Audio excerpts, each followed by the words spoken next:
finished his fourth-year medical course at the University of Santo Tomas, he decided to complete his studies in Spain. Aside from completing his studies in Spain, Rizal has a secret mission and was to observe keenly the life, the culture, the government and laws of the European nation in order to prepare himself in the mighty task of liberating his oppressed people from Spanish tyranny.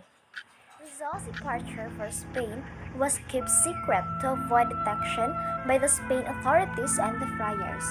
In Singapore, Rizal met Donato Lecha, the ship captain from Asturias. He described him as an affable man, much more refined than his other countrymen and colleagues that he ever met. Rizal wrote in his travel diary, "The general appearance of Point Cal is picturesque, but lonely and quiet, at the same time sad." June 11, 1882, when Rizal reached Naples, Rizal visited the famous Chateau d'If, where Dante's hero of Count of Monte Cristo was imprisoned. And he stayed for 2.5 days in Marseilles. At Barcelona, dated May 15, 1882, Rizal left Marseilles by train for the last lap of his trip to Spain. Rizal crossed the Pyrenees and stopped for a day at the frontier town of Portbou. Rizal was 24 when he studied at Central University of Madrid.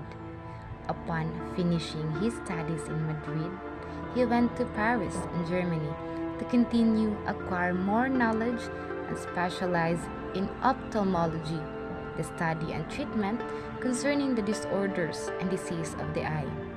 Rizal chose this branch of medicine because he wanted to cure his mother's eye ailment. He served as an assistant to a famous oculist in Europe and continued traveling to observe the life and costumes, government and laws of the European people. He met and befriended several top scientists. He met Dr. Adolf B. Meyer, the doctor of the Anthropological and Ethnological Museum in Dresden, on October 29, 1886. He stayed in the city for 2 days, then left by train and went to Berlin. Rizal was enchanted by the Berlin scientific atmosphere and absence of race prejudice and met some of the great scientists, Dr. Fyodor Lagor, a celebrated German scientist, traveler, and author of the Travels in the Philippines, a book which Rizal read and admired. He was welcomed in Berlin scientific circles and was introduced to Dr. Rudolf Virchow and famous German anthropologist, his son Dr. Hans Virchow, the professor of the descriptive anatomy. January 2, 1884, in a reunion of the Filipinos in the paterno residence in Madrid, Rizal proposed the writings of a novel about the Philippines by a group of Filipinos toward the end of 1884. Rizal began writing the novel in Madrid and finished about half of it. Rizal dedicated his Noli Me Tangere to the Philippines, to my fatherland. The cover of Noli Me Tangere was designed by Rizal. It is a sketch of explicit symbols.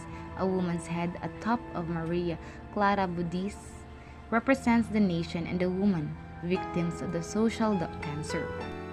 The bleak winter of 1886 in Berlin was Rizal's darkest winter because no money arrived from Calamba and he was flat broke. The diamond ring which his sister Saturnina gave him was in the pawn shop. Noli Me Tangere, published in Berlin, 1887.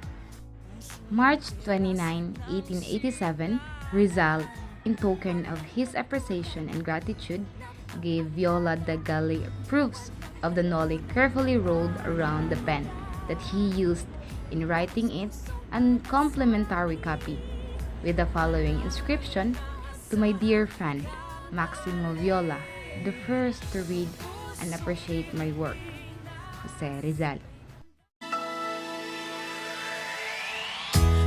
Iisa ang pinanggalingan, puso ng perlas ng silang.